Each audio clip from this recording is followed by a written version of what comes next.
Welcome everyone, I'm Jordan Sharp. As the NFL draft is finally over, it's time to take a look at what some of these teams are going to be looking like heading into the season and what teams are the winners and losers of the 2015 NFL draft. And we'll start off with the winners. And my first one I think is going to cause some controversy, but I think the St. Louis Rams are potentially one of the winners here.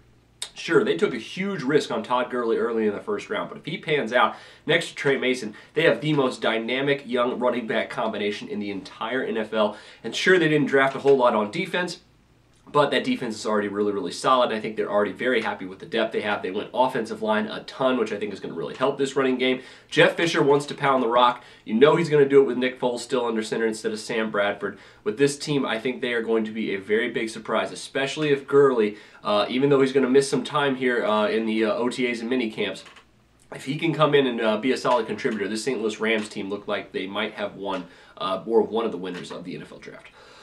Excuse me, the Atlanta Falcons, I think, are another team like the Rams that did really well, I think, in certain areas of this draft. They were really bad at rushing the passer last year. I think they've solved that with Vic Beasley coming into this one. Jalen Collins, I think, at cornerback, is an excellent second-round pick. They definitely went need there. Got a really good defender again at that position. And then I think running back at Tevin Coleman is going to be a really good switch-up back here for them in the backfield as well in the third round. So the first 3 rounds, I think, they did very well. They also, I think, got a really good steal in the draft. Grady Jarrett in the 5th round. He looked like I think he could be a starter in the NFL as well. And if they get a fifth round starter here from this draft, I think they absolutely have to be considered as one of the winners.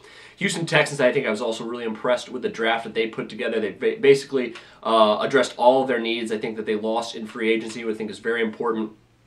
Kevin Johnson, their first-round pick, cornerback, who I think is going to be a very good player, and could also stymie the blow if Jonathan Joseph leaves in free agency. This is on the final year of his contract. Beandrick McKinney also, I think, adds some depth at linebacker. He should be a very solid play for these Houston Texans as well. I think they also got a couple of really good receiver values later in the draft, Jalen Strong and Keith Mumphrey. I think both those guys, along with DeAndre Hopkins, going to help stymie the blow of losing Andre Johnson in free agency as well. So I think the Texans did very well to address a lot of the question marks that they had heading into the draft. So I think they are definitely one of the winners of the draft as well. I think the Miami Dolphins also, one of the final teams, I think that looked like they did a pretty good job this draft and could be considered one of the winners as a team that's looking like they're on the way to being a perennial AFC playoff contender.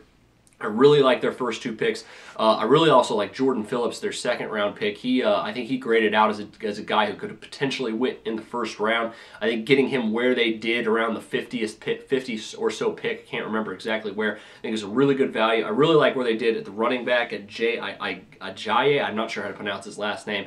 But I think they also did a very good job at drafting as well. Miami Dolphins looking like they could have won or be one of the winners of the 2015 NFL draft. But that'll do it for me this time. Make sure you check out some of my loser picks as well from the draft. But until next time, I'm Jordan Sharp, and this has been another edition of the Sharp Pick.